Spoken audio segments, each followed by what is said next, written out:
nama saya Sulistianing Pangestuti, NIM 2091812. Baiklah, di sini saya akan menjelaskan materi yang berjudul tentang anak dengan gangguan Down syndrome, kesulitan belajar, disleksia, disgrafia, dan diskalkulia.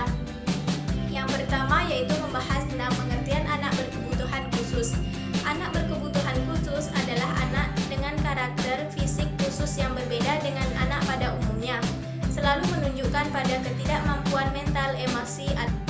Yang kedua, anak dengan gangguan Down syndrome, kesulitan belajar, disleksia, disgrafia, dan diskalkulia.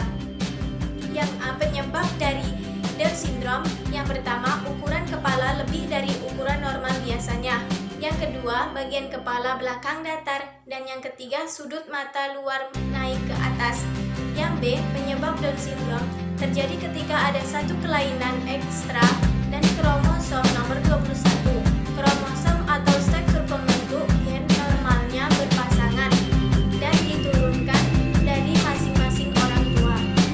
C, pengobatannya. Yang pertama, psikoterapi.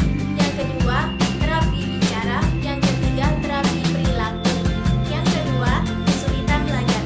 Kesulitan belajar adalah suatu kondisi di mana anak ini tidak dapat belajar secara wajar disebabkan adanya ancaman, hambatan, ataupun gangguan. Gejala-gejala kesulitan belajar itu ada dua. Yang pertama, menunjukkan hasil belajar yang rendah di bawah rata-rata. Yang kedua, lambat dalam mengerjakan tugas dan selalu tertinggal dari teman-temannya. Kriteria kesulitan belajar: yang pertama, tujuan pendidikan. Yang kedua, kedudukan dalam kelompok. Yang ketiga, kemampuan. Dan yang keempat, kepribadian. Yang ketiga, disleksia. Disleksia adalah gangguan dalam proses belajar yang ditandai dalam kesulitan membaca, menulis, atau mengeja. Gejala yang timbul: yang pertama, kesulitan memproses dan memahami apa yang didengar. Yang kedua, kesulitan mengucapkan kata yang tidak umum.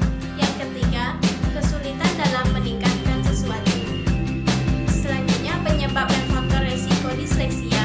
Yang pertama, infeksi atau paparan nikotin, alkohol, dan nafsa pada masa kehamilan. Yang kedua, lahir prematur atau terlahir dengan berat badan rendah. Yang selanjutnya, cara pengobatannya: 1. Mengenali bunyi kata yang terdengar mirip seperti pasar dan pagar. Yang kedua, membaca kalimat dengan tepat serta memahami makna yang dibaca. Yang ketiga, menyusun kalimat dan memahami kosakata. Yang keempat, disgrafia. Disgrafia adalah kondisi anak mengalami kesulitan belajar menulis kata-kata dan kalimat dengan jelas serta benar. Disgrafia ini sering dialami oleh anak-anak yang duduk di bangku sekolah dasar atau yang sedang belajar menulis.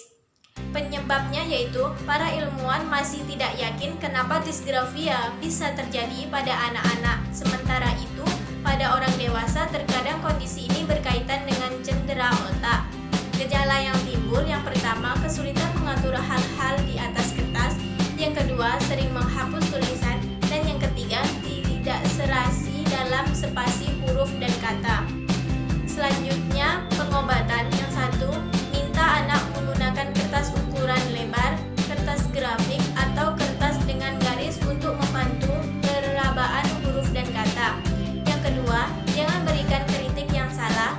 Yang ketiga, bicara dengan guru anak tentang kondisinya. Yang kelima, diskalkulia. Diskalkulia adalah gangguan memahami angka dan hitungan, di mana anak akan mengalami kesulitan dalam memahami aritmatika dasar. Penyebabnya yaitu pada umumnya diskalkulia terjadi seperti disleksia. Tapi diskalkulia dan disleksia adalah dua kondisi yang jauh berbeda. Dampak yang terjadi: yang pertama, akan sulit mengenal angka. Yang kedua, kesulitan memahami aritmatika dasar seperti penjumlahan. Dan yang ketiga, tidak mampu menghitung jumlah orang